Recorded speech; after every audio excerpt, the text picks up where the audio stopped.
All right, so I've got the Samsung Galaxy Z Flip 7 right here. I've been using it since launch, and I gotta tell you, this phone is really good.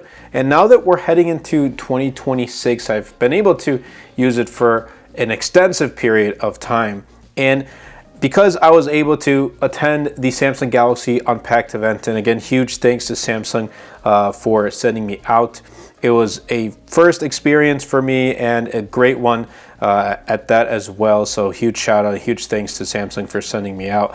But I think this device was kind of went under the radar because the Fold 7 was talked about a lot. Makes sense, it's a good phone, but this is also a really good phone. It got some really good upgrades, and it makes me wonder, like, what else can Samsung improve with its successor that will probably come out sometime in the summer of 2026. I want to start things off with design and the build of this. It's slimmer and it's a more refined flip from Samsung. So it's a little bit slimmer and lighter, and that's, you know, fine. Like, I was fine with last year's Flip 6, but this one is even, you know, slimmer, which is completely fine. Granted, I have a case right here from Thinborn that I use just to, you know, keep it protected. I'll be leaving a link in the description down below if you want to check it out.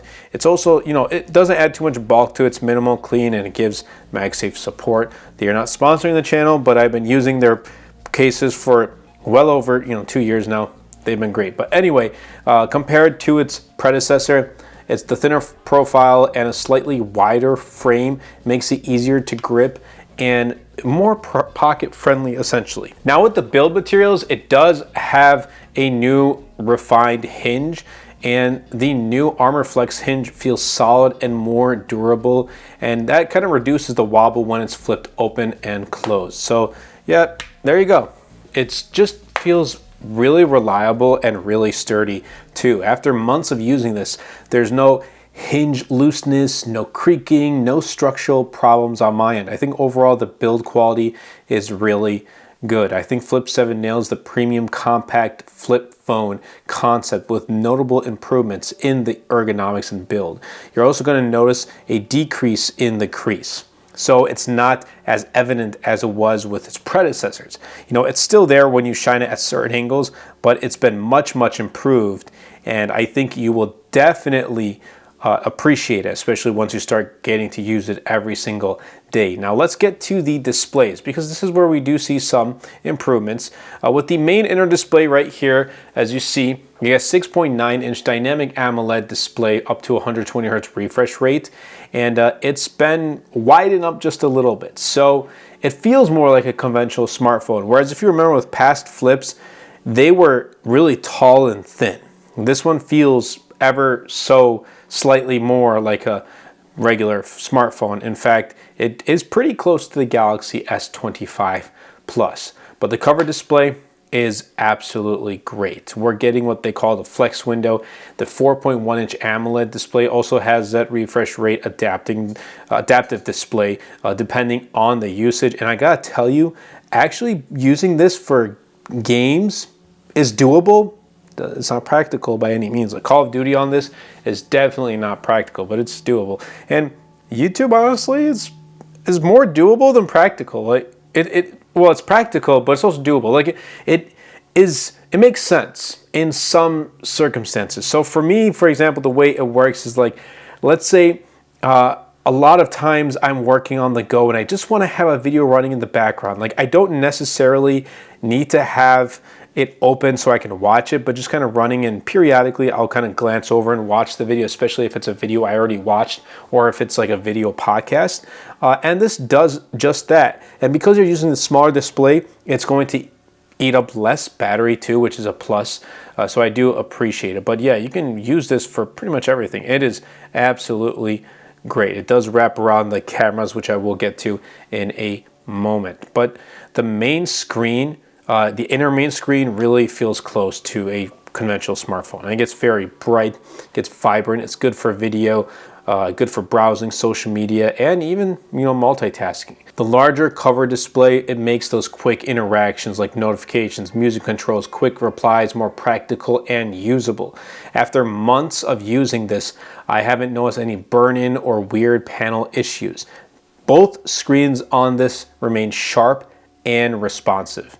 Now, how about the performance and the software? So this phone is running the Exynos 2500 chipset with 12 gigs of RAM and either 256 gigs or 512. I have 512 gigs on my model. And the fact that this has Samsung's chipset, at first I was like, you know, I just kind of, it was a little bit of a sigh. Like, man, I wish there was the Snapdragon 8 Elite. But after using it, I noticed no difference. It doesn't really matter. Like, the daily performance has been solid. App launches are smooth. UI animations are fluid. Multitasking, having a bunch of apps open in the background works without any hiccups whatsoever. Heavy tasks, like if you are going to be streaming, if you're using it for a lot of navigation or browsing, it handled all of that well. Like, I've used it for navigation, I've used it for browsing, it's handled everything well. This does ship with Android 16 One UI 8, and I know One UI 8.5, the beta is right around the corner, so I will be testing that out. Let me know in the comments down below if you want to see a video on that. And it's just felt super polished and optimized. I really do like it. And I always talk about in my videos, One UI 8, my favorite update is the weather app right here. It's just super clean and aesthetically pleasing. I don't know, but I've been using the weather app more often because of just how clean this definitely does look. Now, with the flex window use, you do get quick snippet previews, but because I have good lock right here, the launcher, I can use full-fledged apps. So like, for example, let's kind of just go and open up my Samsung Galaxy review. Speakers get really good too, really loud. I like it. What is going on, everybody? Welcome back. MTG here with another episode. I think this is doable, like especially if I place the phone like this and I just don't want too much of a distraction, but I just want a video playing in the background while I'm getting work done. I think this is a great way to use it. And this is how I use it, and I like it. So yeah, this cover display has been awesome. I don't think this is the fastest phone on the planet. Obviously it's not, especially now that we're getting phones with the Snapdragon 8 Elite Gen 5. But it's more than powerful enough for everyday tasks and well optimized for a foldable phone. Like, this just is super clean, aesthetically pleasing. But let's get to the cameras, because they're functional and balanced, but obviously they're not going to be the flagship camera that you may want. So it's got a 50 megapixel wide, so it's got the ultra wide as a secondary lens. It is not a telephoto, which I personally prefer the secondary lens being ultra wide. They get the job done. They're good. But are you gonna, if you're gonna ask for any more, like 100x zoom or anything like that, yeah, you're not getting this. So everyday photography, it's good. Everyday video, it's great. For general results, like, they're fine. You get good detail and dynamic range. Again, good for social media, traveling, and just a casual, you know, taking photos, sharing it with friends and family. However, if you kind of want to go a little bit more pro, or you really want to take it, you know, like full-time content, again, it's a great device to start, but in the end, like, sooner or later, you probably want to upgrade to get more camera versatility. Again, it's acceptable for casual and just starting things off, but I don't think it's up there in the pros. Makes sense, right? So you also don't get a telephoto or optical zoom lens, so you lose that versatility compared to slab flagships. So cameras are good, like, but they're not the main feature of this phone. I don't think Samsung really thought that this flip would, you know, people would buy this flip because of the camera setup. That's to be expected. Don't expect top tier camera performance on this. It's good, but it's not great. The battery, oh, definitely better than its predecessor. Larger battery, which means better endurance as well. We get a larger 4,300 milliamp hour battery, which is the largest ever for a flip from Samsung. But we get 25 watts wire charging. And then we get 15 watts of wireless, but we also get reverse wireless charging. But like 25 watts is just, and you're paying like $1,000, $1,100, whatever it is for this phone brand new. If you can find it on sale for like $899, $999, maybe even $799, I don't know. If you can get a good deal from this, it's still expensive, and you're getting 25 watts of charging. And Samsung calls it fast charging. No, that's not fast. That is slow. That's slow charging. But the battery life has definitely improved noticeably over its predecessor, it usually gets about a day with moderate use. For me, because I'm a heavy user, I usually have to charge it by the time I get like 7, 8 p.m. Most nights, do I really need to use it after that time? No, but there are nights, especially like if I'm in the studio and I'm just like working on videos, then yeah, I do end up using my phone and I have to put it in charge. But for the most part, like during the day when I'm outside, whether it's like grocery shopping or traveling or, recording footage outside, whatever the case may be, this still lasts me essentially all day. Now, if you just kind of resort to using the cover display, you're definitely going to get better battery, but the more you use the inner display, obviously it makes sense, the more you're going to drain the battery. I think this is a balanced battery for a foldable. If Samsung adapts the latest tech, the silicon carbon tech, I think you can definitely push even a larger battery capacity and keep this the same size. So it's definitely exceptional in terms of its predecessors, and I think it's easier than ever to recommend this and to rely on having a good battery life. But if you are like me and you are a heavy user, you may want to reconsider just how often you use your phone. It's still going to be pretty good, but it's not going to be the best battery life in a smartphone that you pick up. But again, everything really does depend on real world use. Everyone's real world use is different. Mine is different than yours. I'm just here to share what I've seen with this phone.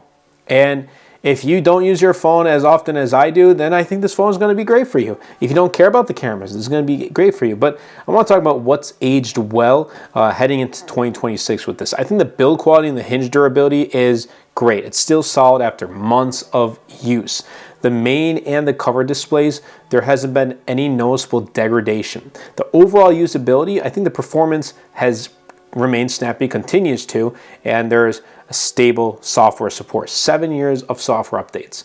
The battery life definitely is a plus and has aged really well because it's better than prior flips, and it's definitely more realistic for a full day and easier to recommend for just the average person like you and I.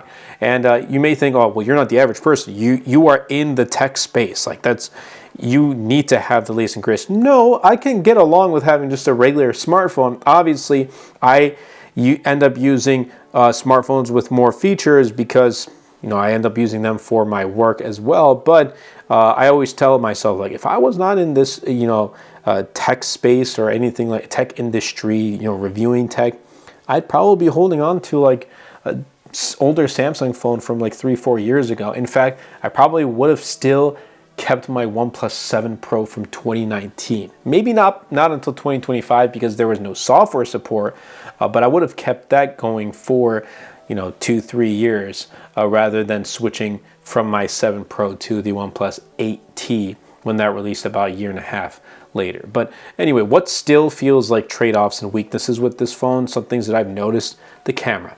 It's fine, but it's not a flagship grade camera, and that makes sense, right?